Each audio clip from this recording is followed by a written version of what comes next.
Clay, a humble substance dug from the Earth's crust, has attracted artists as a medium for millennia.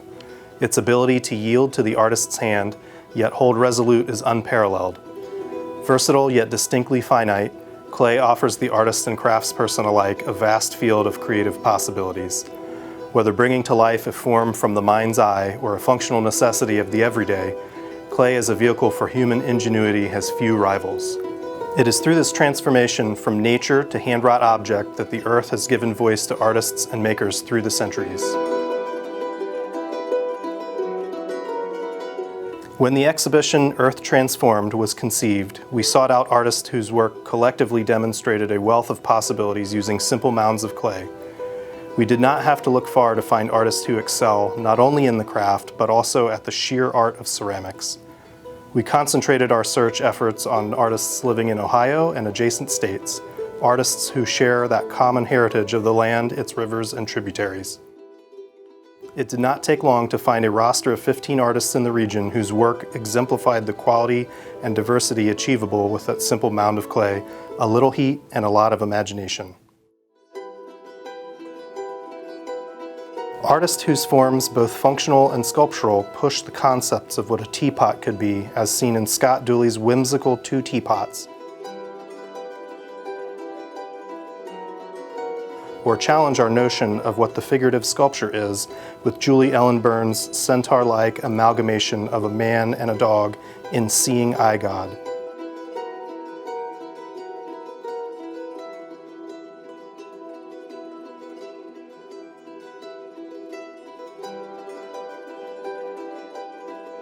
It is an exhibition that offers something for everyone: ceramics with clean designs, flawless surfacing, and lush glazing. Ceramics with wit and depth and meaning that push our concepts of identity. Ceramics small and large. Ceramics delicate and robust. Ceramics that inspire and explain. Ceramics that ask questions, and some that simply showcase the beauty of form. David and Goliath, by Dayton's own Phelps Brothers, shows us the power of art, its ability to take what we read in the headlines or see on the news and place it solidly in front of us. In this ceramic relief, heavy with symbolism, we continue the dialogue playing out in the public domain. Joanne Quinones's Toussaint of Ward Avenue draws us in to analyze racial identity.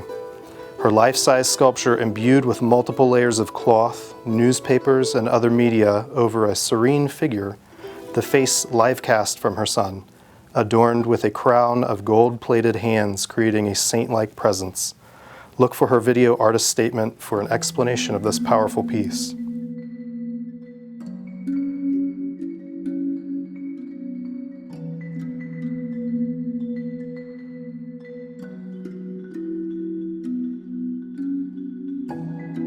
In other figurative work, Tom Bartel's Stumpy, a doll-like figure whose multi-layered coatings and missing appendages draws on our many feelings.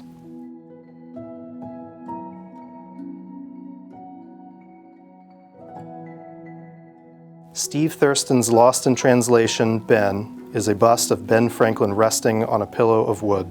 The green ceramics of the head, contrasting with the smooth wood of the pillow, contrasting with our knowledge of one of our favorite sons, spins us around, not sure where we stand.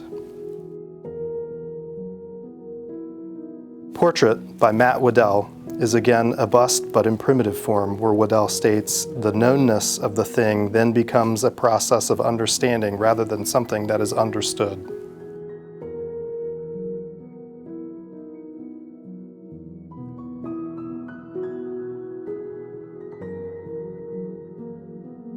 Rounding out the figurative work, Brandon Lowry's Council of Charlatans, a bust portraying a body in mid-decay.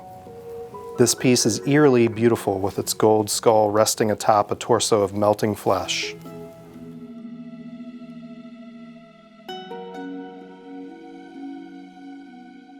Working in black porcelain, Yellow Springs artist Justin Tillett and Brookville artist Carrie Longley give us two different visions in this smooth, rich clay. As Justin describes his composition number 9, I consider this body of work to be an example of composition through density, similar to that of pointillism. Relying on repetition and progression as my guiding design principles, I use these individually handmade elements to compose a piece greater than the sum of its parts.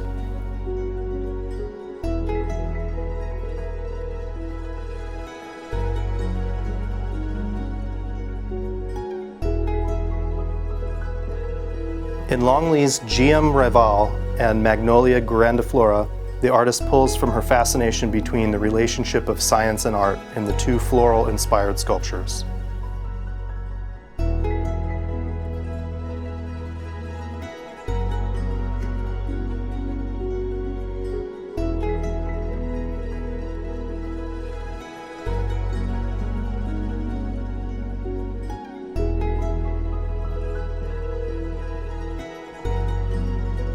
In Shoji Satake's AFS 1201-2020, a rich blue floral design speaks to his desire to create a piece where the floral attribute speaks of the beauty, sexuality, and frailty that is inherent in all living things. The rock basis suggests the foundation and strength we all identify with as a sense of belonging.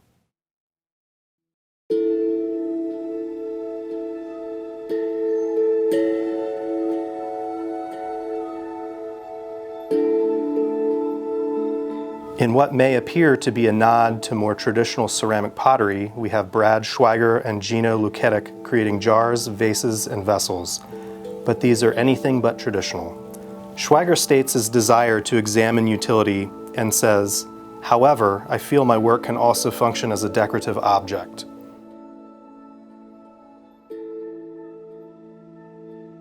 And Waynesville artist Luketic's installation Still Life consists of clay vessels, sculptural elements, and found objects resting on two handmade shelves. It may make us think of our kitchen pantry, but although these items may look functional, they function as objects of art.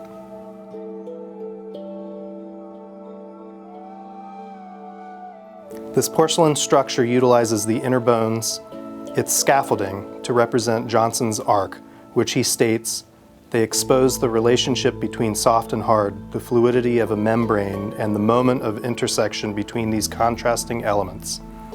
Ultimately, they are a metaphor for the human condition, paradoxically both broken and at times beautiful."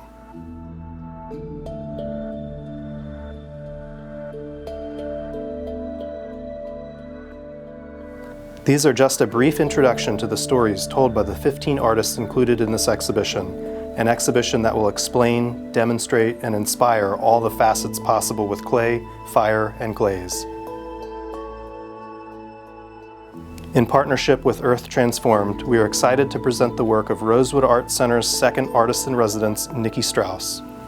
In Nikki Strauss' new work, we see Nikki's playful exploration of strangely figurative vessels, varying in size, ranging from her 8 to 12-piece dinner set to larger multi-layered urns she can, has, and will crawl into.